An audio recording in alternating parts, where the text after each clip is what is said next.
Thank you all for being here this morning. We are very excited to present our session on debunking social media myths and also talk about ways to build plans that work. As we prepped for this session, we realized very quickly that we had very interesting and different perspectives on social and digital media, but also on football. So I'm going to ask the panelists to introduce themselves. And we've strategically placed Amy, who is neither a Pats fan or an Eagles fan, in the event it does come up during our session. So yes, I'm a South Philly Italian. My name is Gina. If you know where South Philly is, I was an Eagles season ticket holder, so I know there's some Eagles Fly fans in the room. Can I get a little bit more noise? We have some work to do, people. So my name is Gina Rubel. I am an attorney and I own a marketing agency, Fury Rubel Communications. And we just celebrated our 16th anniversary, so been at this a little while. Hi everybody, I'm Amy Jewers, and I am from Minneapolis, Minnesota, so a Vikings fan. Sorry. We'll be okay up here. But anyways, so one game away from the Super Bowl, we all know what happened there. We totally crumbled, but as a Vikings fan, we're a little bit used to that, so everybody recovered very quickly. But then a little salt in our wound is that we're hosting a Super Bowl, so everywhere you look, it's just Super Bowl everywhere. So anyways, hopefully we'll survive it. But anyways, I own and operate a marketing and public relations firm called Edge Legal Marketing, and the agency has been around for 20 years. I took over 10 years ago and rebranded it from Legal Voice to Edge Legal Marketing, and our clients consist of a lot of different legal service and technology providers, and we help them with everything soup to nuts in terms of marketing and PR. We're just kind of a full service firm. So yeah, maybe in 2019 we'll be celebrating, but not now. Hi everybody, I'm Chris Postezi. I'm from Boston, and the City of Champions when it comes to football, and hopefully that continues. I currently work for WilmerHale, so it's important to note that a lot of my perspectives today will be coming from the big law perspective.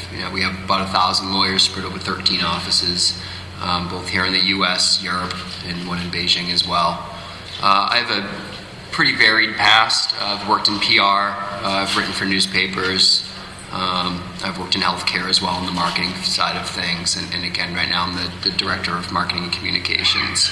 When it comes to social media, which we're here to talk about today, I'm much more of an active listener than I am someone that shares a lot. So, that's on a personal level. When it comes to WilmerHale and what we're doing there, we are quite active. So I can certainly share some war stories and some information that hopefully will apply to all of you. Great, thanks. I'm Jennifer Carr. I am the Senior Business Development Manager at Lowenstein Sandler. I've been in legal marketing for the last decade now. I was recruited by Lowenstein about 5 years ago to help start their first formal BD program. And as we were working through practice and attorney-specific business development plans, content and thought leadership naturally came up as a strategic part of our plan, and through that, social and digital has been a big part of what we've done with our attorneys. In 2016, I earned a mini MBA from Rutgers in digital marketing, so it's been really exciting to kind of take that knowledge to the next level and implement it at the firm and see the success that's come out of that. So now that you know us, just a couple quick questions for the audience so we can understand kind of the composition of the room today. By quick show of hands, who here represents big law? 800, 1,000, okay. Mid-size, small firms, any solos, any service providers? Okay, thank you. So in your position, do you oversee or handle the social media efforts at your firm, just by show of hands? Okay, and then who has a formal written social media strategy? Okay, all right, good, thank you. So again, we're excited to present this program. We're going to be debunking some myths, and through this process, helping you understand how to build a social media plan that works. So as we're going through the myths, please keep in mind some of the items on this screen that we'll dive into deeper later in the program. But try to, if you have a plan, figure out ways that you can incorporate some of these strategies into it. And if you don't have a plan, how some of these strategies may be able to help you get something off the ground. So as we were planning for this presentation, we actually conducted a crowdsourcing exercise, where else but on social media. And we asked our peers in the industry some of the most common and most interesting social media myths that they hear from their attorneys. So as you're looking at the screen, we've shared some with you. I'm sure that if you've had social media conversations at your firms, a lot of these are probably common for you. I wanted to share two, I think, of our favorites. One, which is, I don't want people to know where I'm eating. And also, Twitter is for politicians, celebrities, and tragedies. So while we won't be covering those, we did select some that we think are the most common and the most relevant for creating a strategy. So one of the most frequent that we heard was, no one trusts social media, so why should I even bother? Chris, what are your thoughts on that? Yeah, my phone rings a lot with folks asking, can we increase their brand and help them get their communications out? And, one of the first things we consider is social media. And usually there's a long pause on the other end of the phone. It's like, here we go again with the social media conversation. I'm a big partner at this firm. I'm not going to sit there and tweet about, my daughter's soccer practice on the weekends. And so we have to really explain to them that there is a lot going on, and there should be a high level of trust. But a lot of this really depends on the lawyers in which you're working with. So, at WilmerHale we have over about 60 practices and industry groups. And it's not for everybody. This is not a one-size-fits-all. And an example I can give is, when a securities partner, for instance, calls me and says, what do you think about social media? It's maybe not for him or her. It just might not be a good match. But, using someone like an emerging company group, right, that's working with that tech-savvy, quote, younger audience, you're going to be able to gain a lot more traction. So, it's really about putting in effort to do research. What are their clients doing on social media? What are their prospects, the companies that they're trying to target? And really diving into the facts, looking at what their peers are doing at other firms, and being able to sell them on the trust level. You wouldn't believe, the reaction I get when I say, all right, who's your biggest client? And they say, Acme Corp. Say, all right, great. Let's take a look. And I find out that their general counsel, their CEO, their CIO, and whatever have you, they're all on social media and they're all very active. And the partner's like, well, I didn't know any of that. And it's like, well, that's what we're here for. We can do the research and we can sell you on the trust level for this. So just a couple quick stories of where we've seen a big difference. I'm going to leave specific names out of it, but we were asked for one of our bigger litigation groups to come up with ways to further brand the more junior partners as we're starting to have the baby boomers transition out. And so, we met as a group within my team. We're like, well, let's do some research and we'll sell them on social media. Well, when we did all of the research, we come to find out that none of their clients, none of their peers, none of the judges that they're in front of a lot, none of their prospects are on social media, but everybody wants byline articles, webinars, and client alerts. So instead of sitting there and trying to sell them on a social media policy, we go in a completely different direction. Another group where, oftentimes does give the nobody trusts it, what are we going to do it, is a regulatory group of ours. And I had that preconceived notion as well. This is a government-type agency work. What's going to happen here? So the partner came to us, asked us to help him build his brand. And we started looking into it. And, taking his information, we found multiple clients, multiple peers, folks he knew from law school, folks that he worked with within the government agency that he came from. And he's like, all right, I'll give it a try. And so, we set up LinkedIn for him, we set up a Twitter account, he started writing a blog, and now he sees the amount that he's being invited to present at seminars and webinars, and he's become this well-known name in this niche law practice that he has. And so there is and I was the one that came into it with the preconceived notion that this isn't going to work. But once you do the research and the facts and you find this out, there are some opportunities where you can really help these folks increase their brand. And then finally, as I mentioned earlier, it would be like an emerging company group. That really is something that's easy for us. The lawyers are actively engaged with clients that are, quote, in the garage doing their thing. And it's just that group in particular, when you're working with startups and VC groups and what have you, there's a lot of trust there. And that's something that we put a lot of energy towards. Thanks, Chris. So counter to that, to the attorneys that say, why should I bother? We often hear the firm or myself individually should be on every channel, right? You have people who are very motivated and want to be everywhere. Amy, how would you address, I want to be everywhere, the firm should be everywhere? Sure. So first of all, it's neither true that you should be everywhere, have to be everywhere, or is it wise to do that as well? You do not want to waste your time working on different social media channels where your clients are not existing, kind of like the research that Chris's team did, and they found out very quickly, hey, this is not the place that we need or want to be.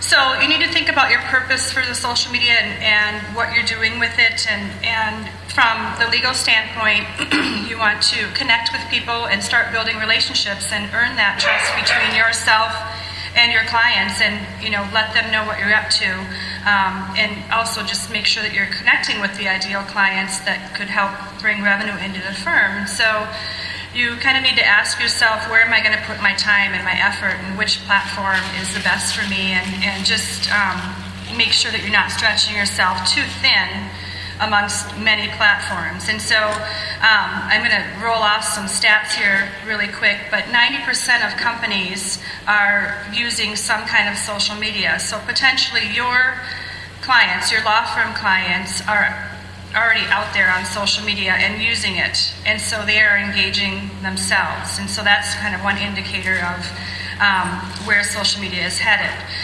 Some other quick stats. Facebook is the biggest social media platform out there right now. When you think about Facebook, you think personal, not professional. But I saw some hands for solo and small firms, and maybe consumers are your target, and if they are, Facebook is definitely an avenue that you should consider. More on the B2B side, we look at LinkedIn and Twitter. YouTube also has a big following and a great number of users. There's 1.3 billion users across the globe, but if you dig a little deeper into that number, most of those visitors and users are international. So if you have a law firm that does work internationally, that might be an avenue to consider as well. They have 30 billion users or visitors per day, so that's kind of an astounding number. LinkedIn, there's 467 million members, and Twitter is 330 million users, which I thought was kind of odd. I thought Twitter was a lot bigger than these other platforms, but it's not. But in legal and in what we've seen, it's definitely one of the more influential types of social media to pull people in to your firm. There's also blogging and blogs, and that's a growing popular type of social media as well. So you basically need to just make sure that whatever social media channel you pick, that you are able to manage it and keep it up so that it doesn't draw in all these followers, and then you stop posting and then they wonder what happened to you. We did do a study with one of our clients, and we learned that the team, what they wanted most from social media was just to have a regular way to communicate information out to their clients or potential clients, and pass along information, about their practice areas, new laws, changes in laws, law firm news, any kind of press announcements, things of that nature, and so on. So our study revealed that the team was primarily active on LinkedIn and Twitter, as well as their clients. So we ended up streamlining their identities and creating a schedule and creating a strategy and a plan around these different social medias, and it started making them work more positively for the firm. And so it turned into a source of, hub of information for their clients and potential clients to go to gather this information as they needed it. So you need to go where your clients are, and it does take time, but if you are focusing on that core group of identities and social media platforms, it's definitely worth worth it. So again, it was LinkedIn and Twitter and YouTube and Facebook for more of the B2C kind of marketing. Great. So now that you know what channels you should be on, we often hear from attorneys, I've created this piece of content, just push it out everywhere. So Gina, how would you address any content will do and you can just duplicate it across channels? Well, it's really interesting. I mean, if you go back to the first slide that we presented in terms of strategy, determine your goals.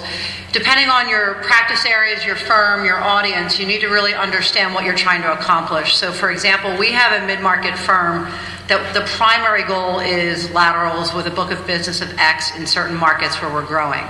That's our goal in terms of social. So, taking that and thinking about where we're going to be. Well, where are the laterals? For us, this is really a LinkedIn story, right? They're probably not going to be communicating with one another as attorneys on Facebook. And as a former litigator, I can tell you that was the last place I was going to be when I was litigating. So, I mean, it didn't exist then, by the way, showing my age. But I wouldn't have wanted to be there. And so the other side of this is really understanding that the perspective of the attorneys, because we all have that same commiseration of pushback. And the firm's pushing out a lot, but the attorneys aren't engaging, and it's really important that they engage too.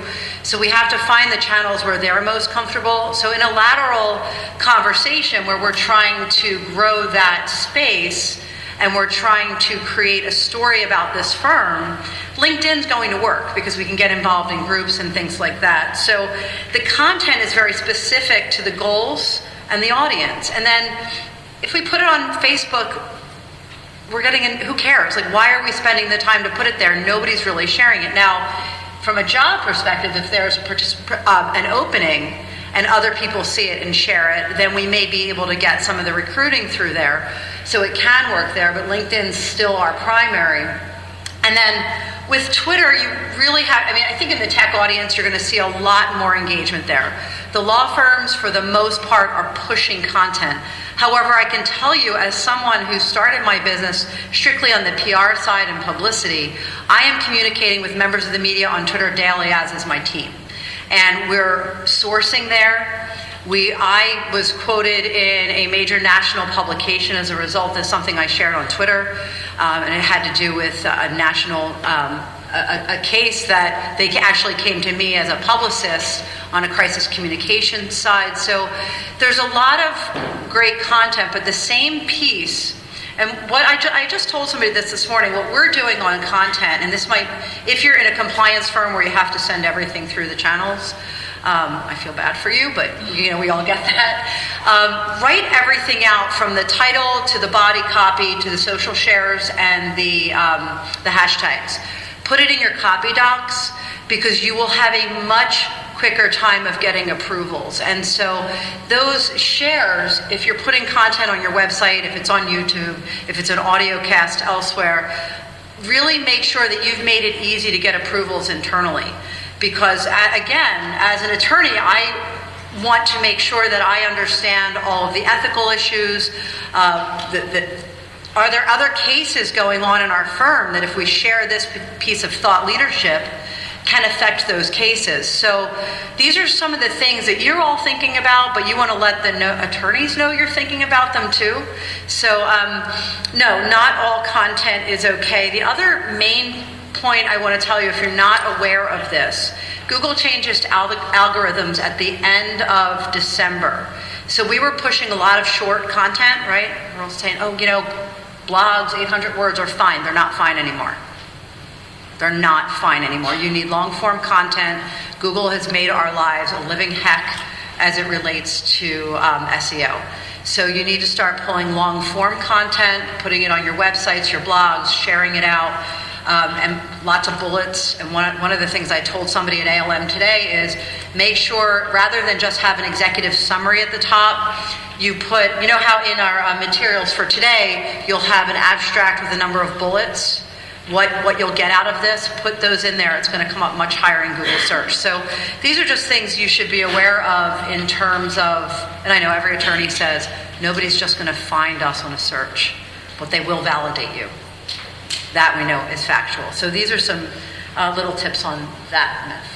And those are great points. One thing that you mentioned, and I know we'll touch on later, that's very important as you're really trying to gain traction is sharing successes, because as we'll discuss, there's always where's the ROI, where's the dollar value. And when you can show or point back to an opportunity where somebody has been published or the opportunity to speak to a reporter based on a tweet, I think that will get people's attention beyond just, I didn't get a new client out of this. And so sharing and having ways that you plan to share that information internally, I think will really help gain some traction. So Chris, how would you address that social media is just a vehicle for pushing out content? Yeah, and this was actually true for us, I would say within even the last year. You know, we had some pretty strict guidelines, some strict orders from our general counsel on how we really could interact with folks on Twitter and LinkedIn in particular. And then in November, President Trump was elected, and everything changed. Immediately, I get calls from the managing partner. All right, what are these things? How is he doing this? What are we doing? How can we be doing it better? We want to be just like that.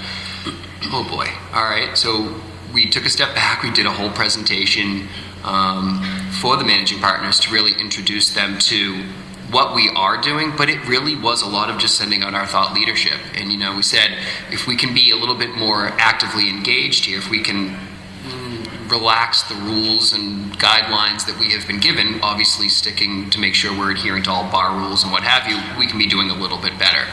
And that's really what happened. Now, when all of that was going on with the election, we took on some very high-profile political type clients, and they were taking pretty big beatings on social media. So we were getting a lot of requests from our big regulatory partners to monitor and listen to see what was going on with their clients. And we did just that. So that was really our first step into the world of not just sending out our client alerts, webinars, byline articles, and hoping somebody saw it. And since then, you know, in the last 3-4 months, we've really been able to start to increase the stuff that we're doing on social media. So, you know, we've used it from a PR standpoint, like I said, for monitoring and listening and getting ahead of negative sentiments. We continue to monitor comments for certain lawyers on their matters, so not just within the political sphere, but across matters. We have a pro bono matter in particular right now, where a trademarked piece of artwork is being used by hate groups, and so we are constantly monitoring the use of this trademark material and sharing it with the partners so they can then send, you know, cease and desist or however that works. So there's a lot of that going on. We're following different publications and retweeting. We are live tweeting from events, especially when it comes to our Quick Launch University, which is for startups and founders. We're doing a lot of live tweeting, and we've made some good headway with that. And we're exploring opportunities to link to third-party sources. We're, you know, following different media and government agencies and other professional organizations. We follow some clients and retweet them when appropriate, making sure we're, you know, following along with consent guidelines and what have you. I will be clear, though, we are very much a one-way communicator. There is not a lot of engaging with folks. It's not something our firm wants us to do, and to be honest with you, there's a lot of risk with doing so. So we really are, you know, following, retweeting, you know, reposting, liking content, what have you. But at the end of the day, I don't want to set an example and say we're out there going crazy, you know, getting into fights with people on Twitter. That's not what we're going to be doing. Yeah, I want to add one thing to that, and it's interesting. So a couple of you raise your hands in the small and mid-sized firms. We represent a mid-sized firm that does a lot of union work, and we created a social media committee in the firm where they're really engaging on Facebook predominantly. And since they represent unions, their members are there. And I can tell you, we shared one, you know, this is every day. They're very active, and they are communicating with their members. And I can tell you, in one day alone, one of the things we shared about a Pennsylvania Supreme Court decision literally had 6,453 hits within hours, and there was a conversation that you just kept scrolling and scrolling and scrolling, and it was exciting to see as a case study to say people are engaging if it's the right audience and the right message. And really, that's what it comes down to. And I'm going to keep going back to that strategy, you know, that content strategy, because I only think 3 of you raised your hands on a content strategy, and maybe we were being shy. But it's super, super important, because we've taken this firm that the managing partner I've known 25 years said to me, we will never get a client because of our website or social media. And I said to her, because we were on the Bar Association board together, I said, I'm going to make you eat those words. And she has.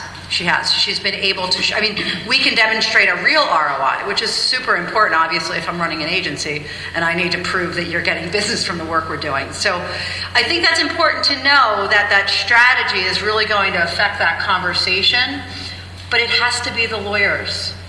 Coming from the marketing department, it's good to push out, it's good to be out there, it's good to be a thought leader, but you have to get the attorneys engaged. Yeah. And the more you get the millennial attorneys engaged and get them incentivized, the more likely the conversation is going to get rich. So that was just a little anecdote.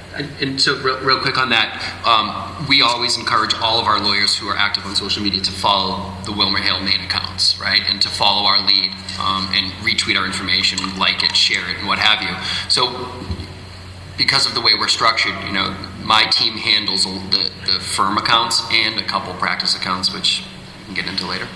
But for the most part, we're handling it at the firm level, and then we're having the specific partners and senior associates and counsel, what have you, retweet all of our information and share it as they see fit. So you're right, it has to be one-on-one. And there's some tools for that too, so that you can push it to them. Certainly. So Chris, your point about listening actually resonates well with me, because we actually had one of our biggest successes on social media 2 years ago as a result of listening and kind of tracking what our clients were doing. Specific to the startup and emerging companies space, we were finding that we had a tremendous amount of engagement around our events, and when we were live tweeting and pushing out content from our events, our engagement would peak. So we ended up developing a campaign around our largest event every year out of New York, and we had about 1,000 people attend, and we had a professional photographer airdropping photos. We had a pre-planned Q&A in the event. People had questions about the event, and we had 2 people designated to engage and live tweet pre-approved content, and then on the fly that I was approving on the side. That campaign ended up trending 3rd in the US that day. For a law firm, we didn't expect that. We had other metrics that we had predetermined that would, measure success beyond ROI. But that was a tremendous effort, and just as a result of listening to what our clients were doing and kind of watching their engagement, such a big success came out of doing, just something based on what they had shown us through their engagement with our handle. So yeah, that's great. Mine's always like negative, where it's like, oh, they're bashing us again. We gotta respond. It's good to hear the positives. Like the Patriots. Yeah, well, when you're at the top of the mountain, we have to have some fun. I want to see you guys smile a little bit. So now that we know it takes a lot of effort to do social media and engagement correctly, Amy, how would you address the sentiment that it takes too much time, it's too complicated, and that it's too much resources internally? Sure. So social media is a bit complicated, especially in the legal when you have all of those stipulations and regulations around you. But there are ways to get through it. And I think the important thing to remember is that even though there are a number of social media platforms, that they're all based on the same principles of informing and entertaining audiences. And so the way that we can share content through these different platforms it may differ a little bit, but that overriding principle is always there. Having good content and going after the right audience, being in the right platform, that's pretty much universal for any company or any entity. Some people say that measurement of social media is kind of fluffy, and how does it mean anything, and can you measure it? But it really, it really isn't. The numbers that you all are sharing here today with your stories are real, and social media does allow you to track and measure. It gives you numbers right on your homepage, per se, like the number of impressions, the number of followers, things of that nature. And so we find that what we like to do is kind of take a snapshot of where the organization is at today before we start implementing the plan and kind of track it through time, and also looking for those peaks and spikes of activity when you're doing something special around an event, or a new law comes out, or whatever it would be, a new law passes. So there are tools out there, and maybe you're using some of them already, other than the actual social media app itself. One that we often use with a lot of our clients is Hootsuite, and that one has a very smart, in my opinion, it's one of the best ones to manage a social media platform if you're just starting. It's not highly sophisticated, but it's going to give you the tools that you need to work with your team.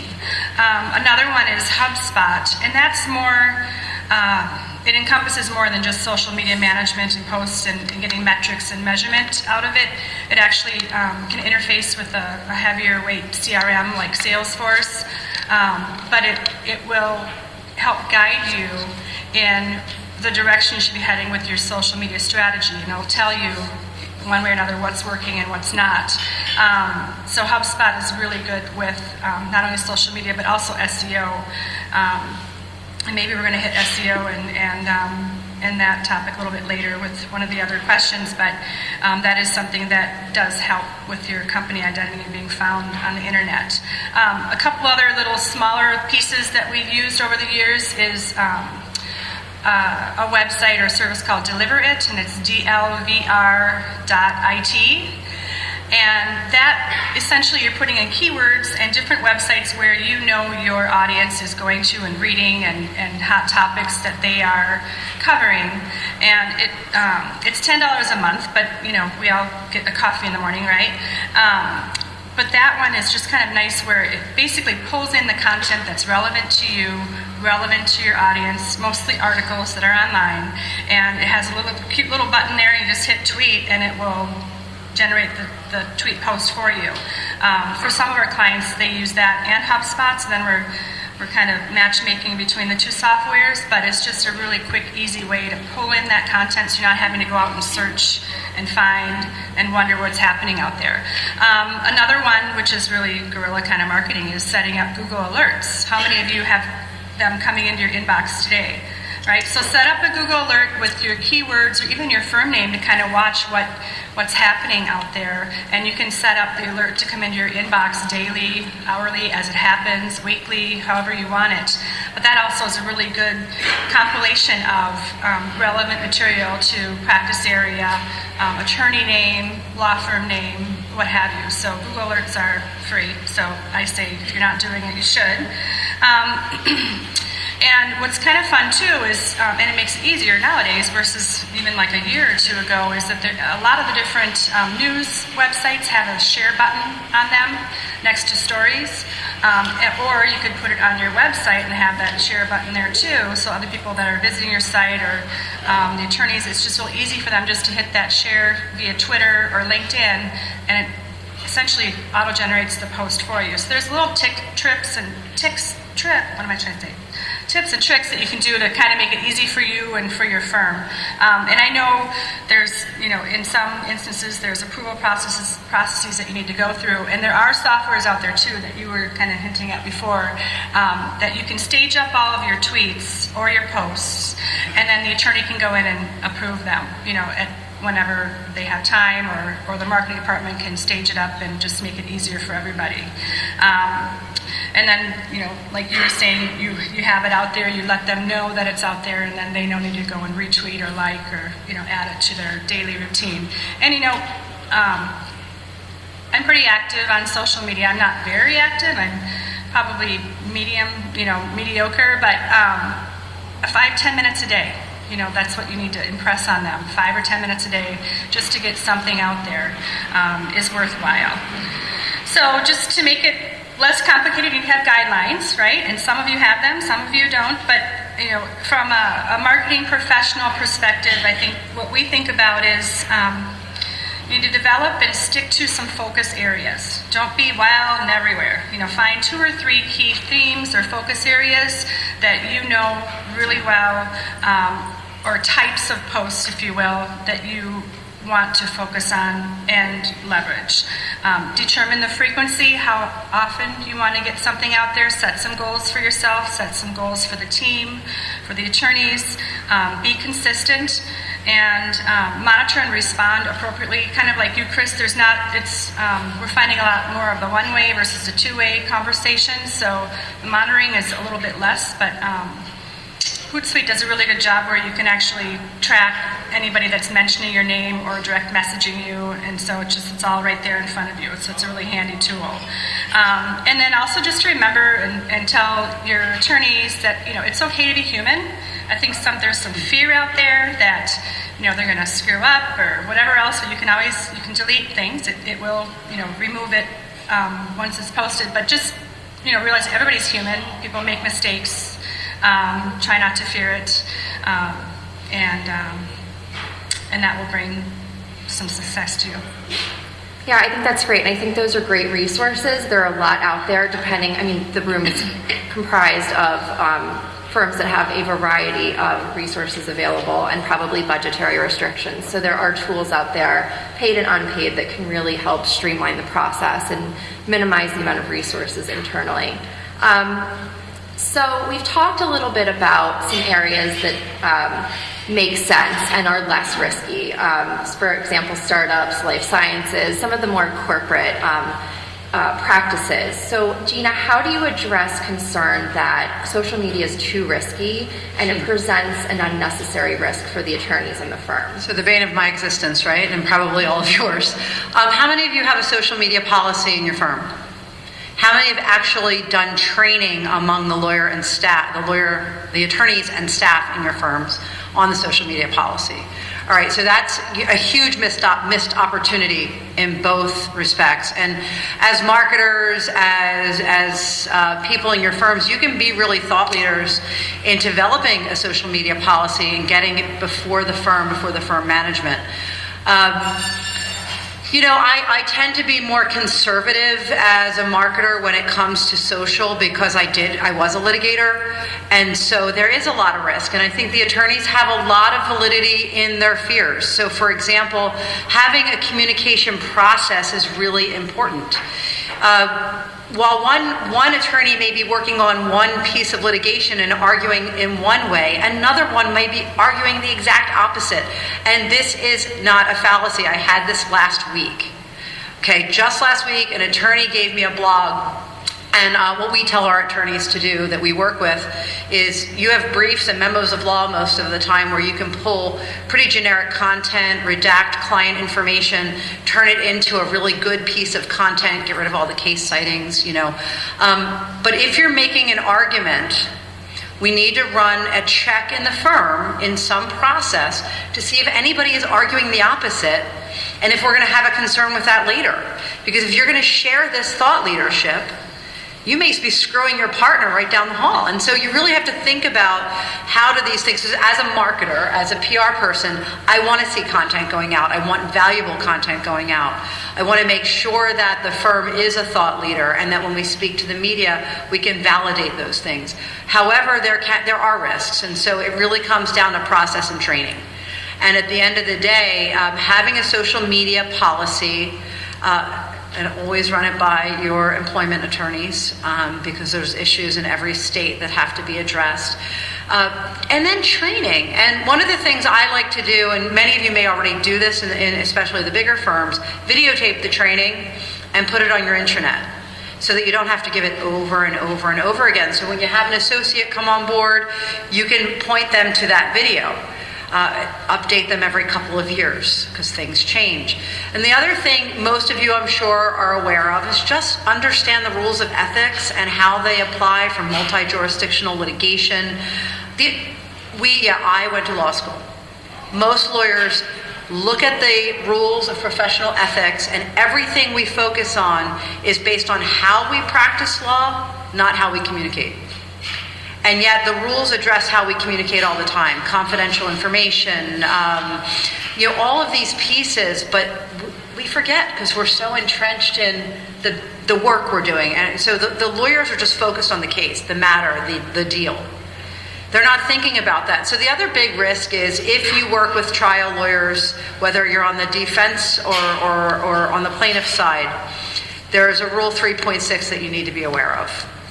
I've seen cases go to mistrial because of violations of Rule 3.6 on both sides. I saw one in a tobacco litigation years ago. So where, courthouse steps, the plaintiff's attorney decided to have, CNN was there, this big story, the judge called a mistrial. So there's things to really think about. There are risks. But if you're the thought leader and you're addressing the risks with the attorneys, you're going to get less pushback because you're going to say, I'm aware that this could be a risk. This is what I've done to make sure it's not a risk, and this is why we think this is going to be of value. So, at the end of the day, they're the ones who are making the final decisions most of the time. And they're the ones that are giving us the pushback, and they're the ones saying no, no, no, no, no. So we have to be the thought leaders to teach them how to say yes. So just to add to that, when it comes to risk and reminding folks what they're doing, one of the challenges that we have on a regular basis is, we'll have an associate, for instance, tweet out something like, I was partying with my buddies, we got all bombed this weekend, it was awesome. And then the next minute they're like, WilmerHale secured a $1.6 million trial. It's like, this isn't going to work for us. So we're having to constantly remind them that we understand that you're using your Twitter profiles for social, but you can't then start tweeting WilmerHale news and information in the next breath. And we've had many, many instances where we've had to sit with folks and be like, if you're going to talk about getting really drunk on the weekends, you can't then start tweeting about WilmerHale right after. And we have plenty of examples to share with them as to why this should not be happening. Do you address that in training when they come in? Oh, yeah, absolutely. And then a friendly reminder here and there? Like every day, yeah. Nobody needed to see that picture of you doing that, and then thanks for sending our logo out 3 minutes later, so. Yeah, I think training is at the very basic level, because to both of your points, attorneys aren't thinking that content that they're creating and pushing out kind of on a rogue basis will impact someone else at the firm. And I've had an example at a prior firm where we didn't know a piece of content was being published, and immediately, I think it was glaring, but apparently not, that it was counter to a significant practice at the firm. And so I think at the very basic level, raising awareness to those issues that they're not thinking about is necessary. I actually heard a great piece of advice at this conference several years ago. A CMO at a very large firm implements social media training in the attorney retreat program. So they actually have the staff available, but they will set up tables for each of the social media platforms. It actually allows the partners to walk up, learn about the platform on any level. They can learn whether or not it's a right fit for them, what the demographic is, if it's the right sector for who they're targeting, set up an account, and then learn how to use the program. Again, not everyone has that resource available, but I thought that was a really interesting way to help train people on a one-to-one informal level so they didn't feel uncomfortable asking questions or feel like they were in a mandatory training, which nobody loves. Right. So Chris, we hear a lot that GCs aren't looking, my clients aren't out there. Amy had a great point about 90% of companies are engaged on social, and I think it was specifically on Twitter. How would you address that? Yeah, I think we have a slide that we can go to with some stats. So I don't know if you're all familiar with this, but there's a report that comes out every year, and these stats that you're looking at here are based on that report. It's the 2017 State of Digital and Content Marketing Survey. And if you're not familiar with that, you really should track it down. As getting back to something I said earlier, it really is all about providing those facts and figures and selling these highly intelligent lawyers on what you're doing. And this is just some of the stats that I pulled out of that. But the first one is just to make it clear that there is a lot of noise out there. There is this a massive amount of information that's being sent out. Just for WilmerHale alone, we're doing a couple hundred client alerts a year. We're doing several hundred byline articles, right? So we're just one of many, many, many entities that are doing this. So there is a lot of noise out there. But it's also important to know that these social media platforms are being used by GCs and in-house counsel, and specifically LinkedIn. And there is the stat here with 73% of in-house counsel stating they use it for professional reasons. That's hard to argue against. And I'm not sitting here saying that this, again, works for every practice. There's going to be some practices that might be 0. And then there may be others where it's 100. But it's about being able to share these numbers with the lawyers to sell them on the effectiveness of these platforms. And then something we were talking about earlier with credibility and trust, and I don't think this is too much of a surprise, but LinkedIn does score well, whereas Twitter, maybe not as well. But again, I think it depends on the practice and in the industry that you're targeting. And then this one actually applies to me as well at the end here. But a lot of these in-house counsel, they're not sharing information. They're really just consuming it. They're really active listeners. And so just because you don't see them tweeting all the time or posting to LinkedIn or liking something or what have you, that doesn't mean that they're not there. They are. They're just a little bit more of the silent group. How many of you are responsible for BD and RFPs?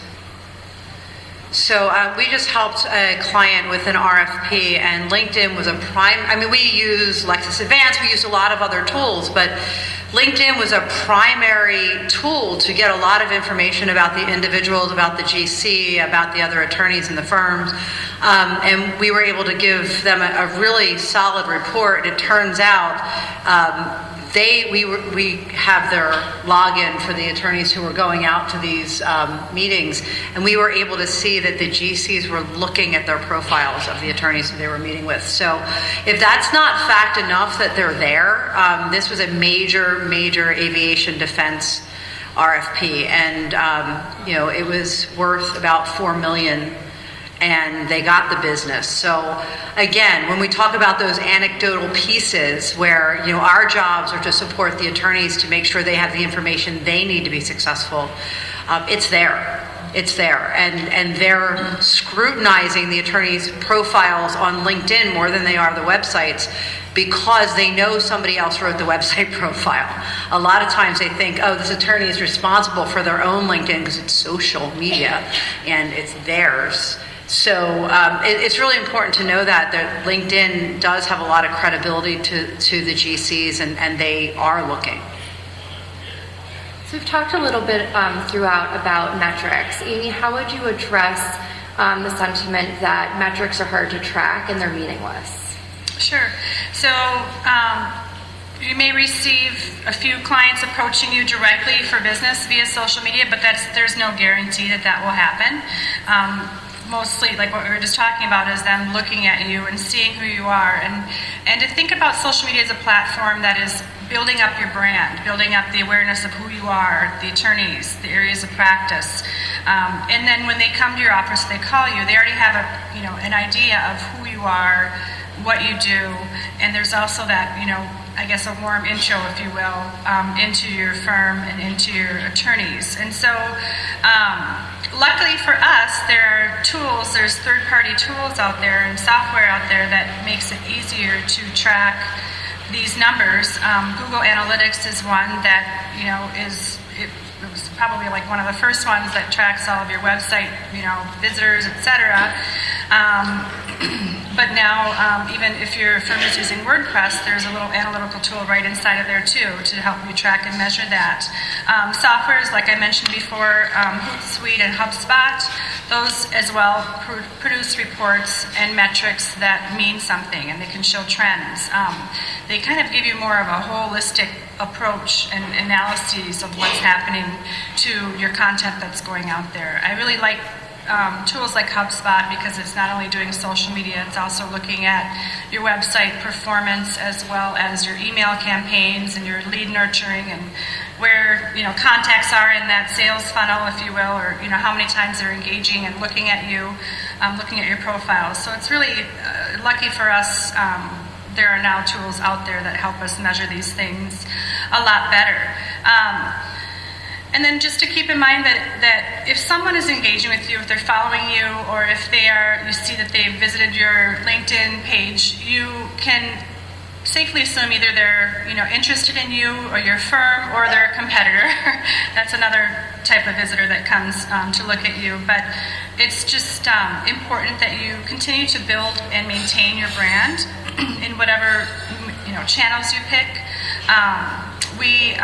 We once had a client that basically they had ad hoc social media strategies and processes, and we got in there and assessed the situation and took a snapshot of where everything was at, and developed that workflow. And once you kind of take that snapshot and really start implementing your plan, you can see the trends go up. Those numbers go up, and we did use HubSpot for this particular client, and the end results were increased followers and increased inquiries, and eventually that does hit your bottom line. So I think it's still today, we were talking about this before, Gina and I were, where there is still somewhat of a little disconnect between marketing and then the revenue and tracking those numbers, but it's getting close. That gap is lessening. So I think we're at a really interesting time where these numbers are actually going to produce and mean something to all of us, and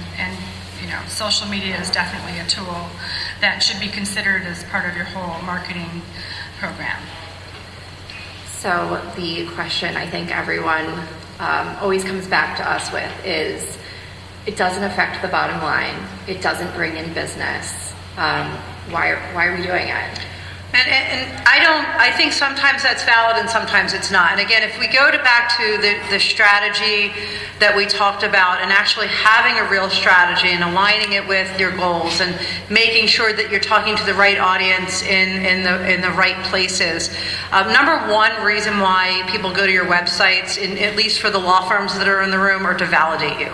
For the tech companies, it's probably to learn more about your services, how you can help them. I find it fascinating that we're still writing bios, for example, that say things like, I went to Yale and I can practice in the Supreme, the I syndrome is what I like to call it, as opposed to what benefits you bring to the table and what problems you solve or avoid. But the thing is, it is measurable, and Amy gave you a lot of really good tools to look at that. I can't stress enough marrying your Google Analytics to what's happening and looking at them and being able to say, well, people are coming here from this. And you're not always going to be able to show an ROI on social engagement, but you have to, when I say an ROI, that you've actually gained a client. But credibility and validity are two very important things that you need, because in the legal industry, we all hear another thing all the time. Most of my business comes through referrals. And the truth is, most of mine comes through referrals too. However, I know that people are going to the website to validate us. I know that they're reading our content. I had a colleague today say, we get your newsletter and it's got great content. Thank you for sharing that. That meant the world to me. I mean, I told my team that because we spend time. But those things are the type of thing that over time, as you continue to communicate and stay top of mind, we have to remember that law is a needs-based industry. I mean, that's the key. This is a needs-based industry. When we need you, we will seek you out. And when we start seeking you out, we need to find things that are going to validate your existence, law firm. Or a lot of times it's, we need to save money and we're going to put out an RFP to look for a new firm because we don't like this one's billing anymore. You all get that. So there's, think about that and being one step ahead, because you're not always going to be able to validate social, but you're going to have stories, and if you start to track and measure, you start to have a strategy, you're really going to be able to go back and say, well, look, we had this event, 1,000 people came. We know that we tracked who came just through social and heard about it there. We know who was sharing there. We know who was tweeting there. We know who then had a meeting as a result with an attorney and ended up engaging us. So and the same holds true for all the service providers. That's not my area of expertise, that's Amy's. But I can tell you, as long as you're measuring and tracking, you're going to find these trends.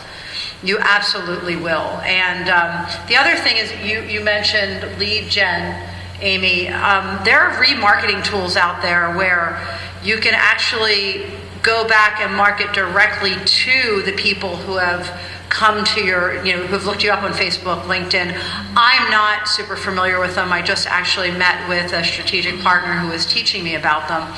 But these are the types of tools where when you see that people are interested, especially for the service providers in the room, non-law firms, it's important to be aware that they exist. So it is measurable. It is. It's always going to be a validation tool no matter what we do. And I think your point about the need-based, and we don't, hopefully in our roles, a lot of us know what's coming up with our clients, but that's not often, the case. And obviously prospects, we don't always know what's happening with them. We had an instance where we built in a LinkedIn campaign for one of our groups where we were pushing out their content in a very tailored way. And we had done a lot of work behind the scenes to make sure that their connections were the right connections. We evaluated who they needed to unconnect with. But we pushed out some content on thought leadership, and the same day, in-house counsel who worked with one of my attorneys decades ago said, we're actually looking for this type of work. I didn't even realize your firm did it. Can we talk? And we had a client that week. Now, again, that's the holy grail, but going back to the earlier point of sharing those success stories, as soon as she circulated a note that this had happened, our phone is ringing off the hook. How do I use LinkedIn? How do I make my own?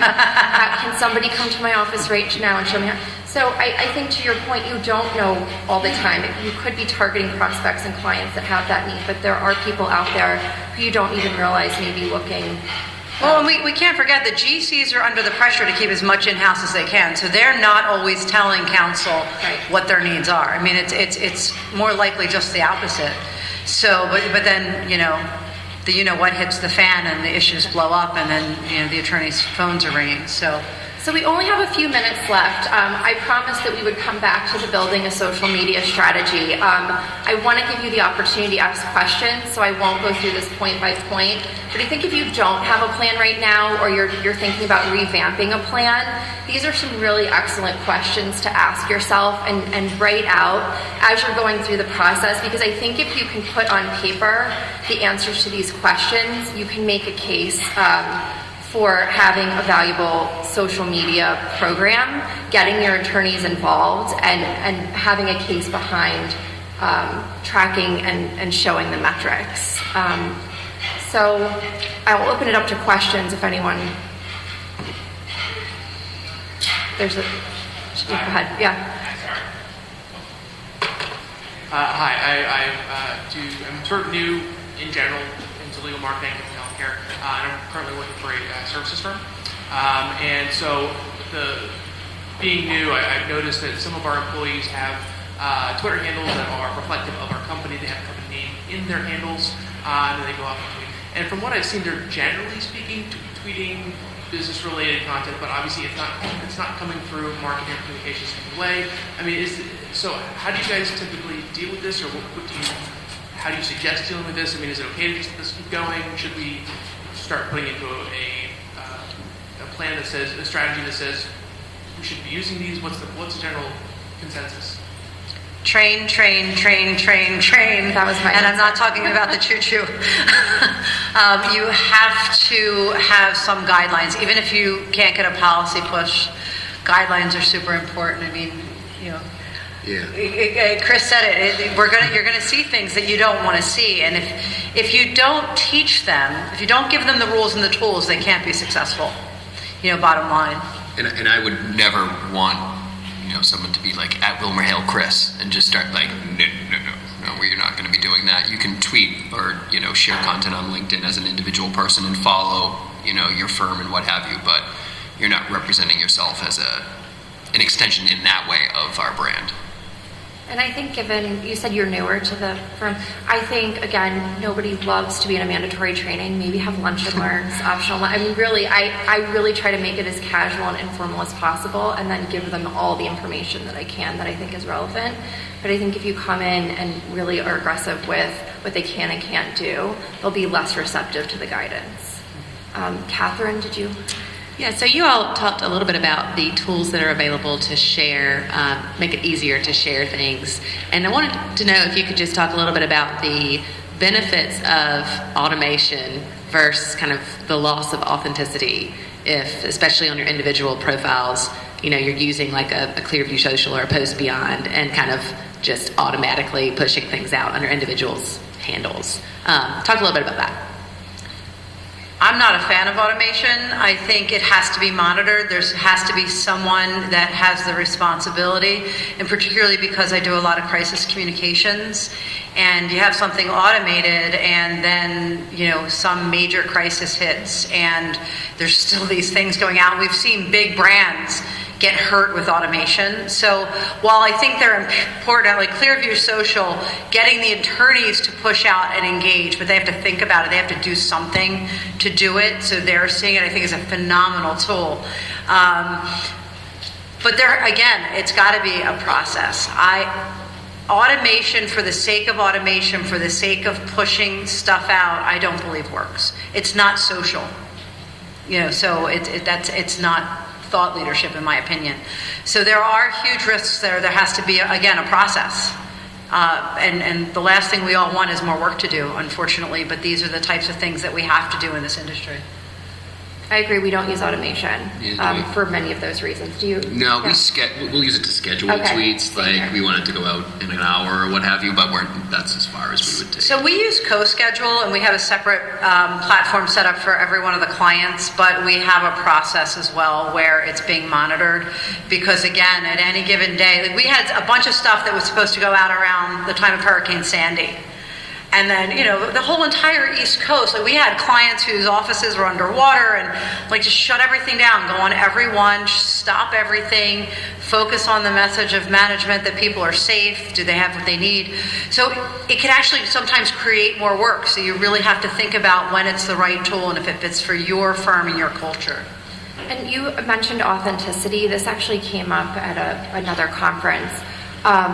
If you are a large firm, or even a small firm, we have 300 attorneys.